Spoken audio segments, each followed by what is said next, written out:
What's up, HyperFast Nation? On this episode of the show, I am going to take a look at how to work with unrealistic sellers.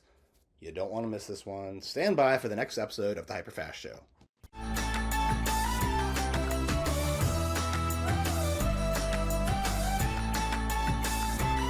All right, welcome back to the show. Today, we're taking a look at how to work with unrealistic sellers.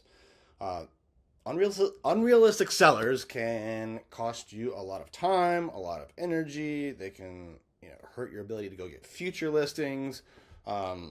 So there's a procedure and some steps you want to have in place when you come across unrealistic sellers, and it's going to happen, right? Sellers are oftentimes driven by like what Zillow says or what the media says, and unfortunately, both of these things are wrong a lot, all right? So the first thing you need to do up front is set proper expectations in your listing appointment, all right?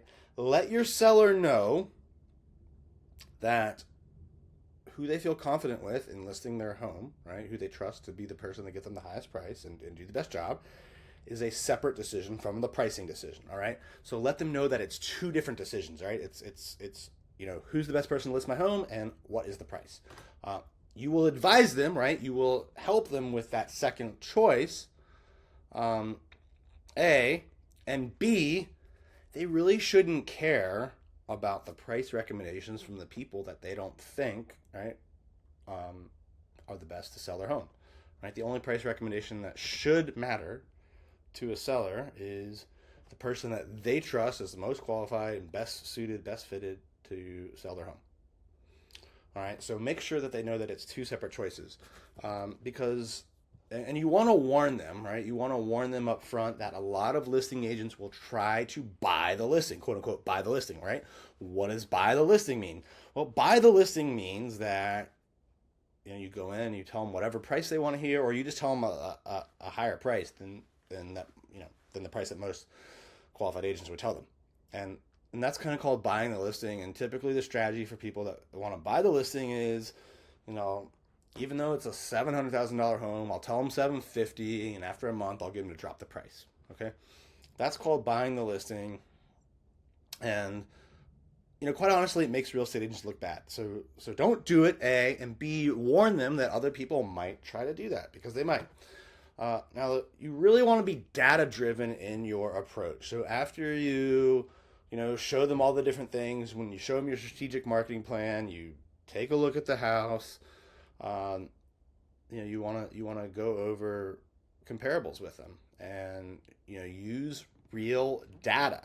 So in this $700,000 kind of example we're using, if you show them data of homes that look similar in size, age, upgrades, all of that, right, that we're selling for $700,000, but they're insisting that their house is worth $750,000. Right? Start using open-ended questions. Be like, well, take a look at these houses here.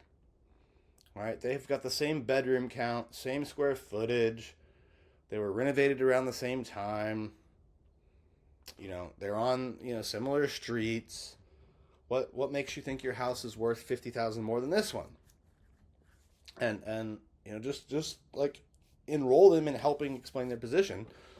And many times they won't be able to, and that's going to really adjust their expectation. They're going to be like, well, after, careful consideration and looking at what you sent, I think you're right. I think our home really isn't $750,000, it's $700,000.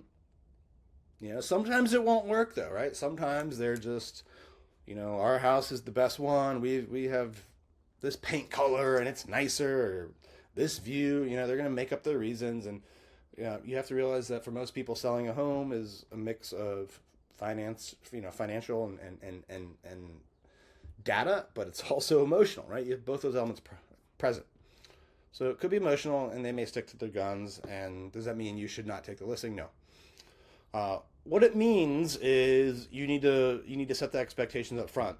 Mr. and Mrs. Seller, I understand you think your house is worth $750,000. That's not what the data says. However, as the person most qualified to get you the best price, I'm going to do everything I can to get $750,000. And then just tell them. In the past, when we've priced listings aggressively and high, what we've noticed is that if in the first 2 weeks we haven't gotten an offer, that means we're priced too high, right? Because my team's going to go out before it even hits the market. We're gonna do the signs. We're gonna alert our buyer database. We're gonna run these ads on social media.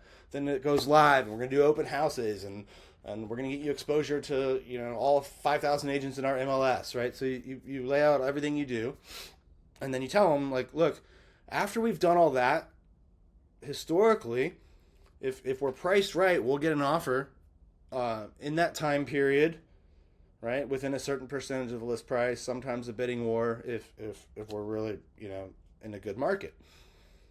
However, what we've noticed is that after 2 weeks, if we've done all these things for you, done all these activities for you, at that point, it usually takes a 3 to 5% price reduction. So yes, we can try for $750. We'll have an aggressive pre-market, off-market campaign for you, then very aggressive the first 2 weeks and when we launch the listing. And then after that, if we haven't hit your price target, we're going to need a 3 to 5% price reduction, which in this price range is, about $20,000 to $35,000. Is that something you're willing to commit to now? We can even write it in the listing agreement, right? So get their buy-in, get their commitment, and put it in writing. That way later on, right? They can't say, well, we didn't know this. Well, you wrote out the plan that they were going to execute, right? You wrote out your marketing plan, you wrote out your price reduction plan.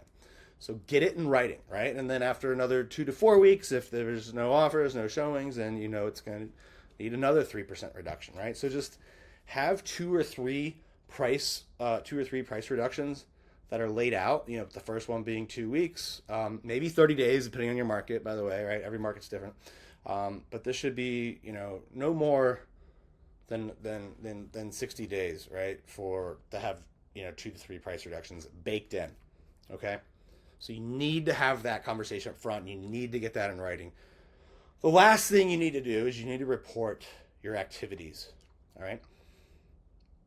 If the house is listed and you're doing all this marketing, you're doing direct mailers, you're even getting on RedX, circle prospecting the open houses, you're doing everything you should, right? But you're not telling the sellers that. What do they see? All they see is no offers, right? All they see is no offers. They don't know about your activity because you're not telling them. So every week, ideally, you need to report on the activity you've done. Hey, Mr. and Mrs. Seller, typically what we found best in the past is that most people like weekly updates where I show, go over the marketing activity, the feedback, the showings. Does that work for you? They're going to say yes. Okay, then every week deliver, right? Whether, Tuesday is probably a good day to do this, right?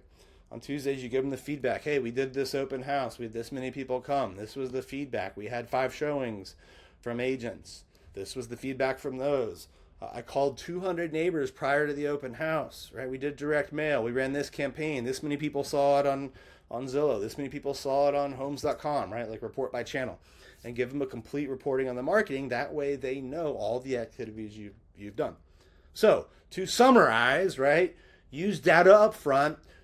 Make sure you educate them on the difference between choosing a listing agent and choosing a price, right? Warn them about buying the listing. If they do set the price higher than what you want, have a written plan, a written price reduction plan that you agree to up front. And then finally, report on your marketing activity. If you do these things, it's going to make working with unrealistic sellers a lot easier. All right, I hope you guys enjoyed this episode of the HyperFast Agent Show. Before we sign off, I do want to mention, Carrie Shull and I are looking for more partners at eXp Realty. We have partnered with hundreds of agents in nearly 24 states, right? We're helping them keep more commissions, sell more homes, earn stock awards, and build recurring income, right? So they can get off the transaction treadmill. Not only do you get all the benefits of being an eXp agent, but when you partner with us as a part of our revenue share group, we're going to give you all of the HyperFast agent training and coaching. We're going to teach you how to recruit. We're going to teach you how to build teams. We're going to teach you how to sell more homes. You get all of our training products for free.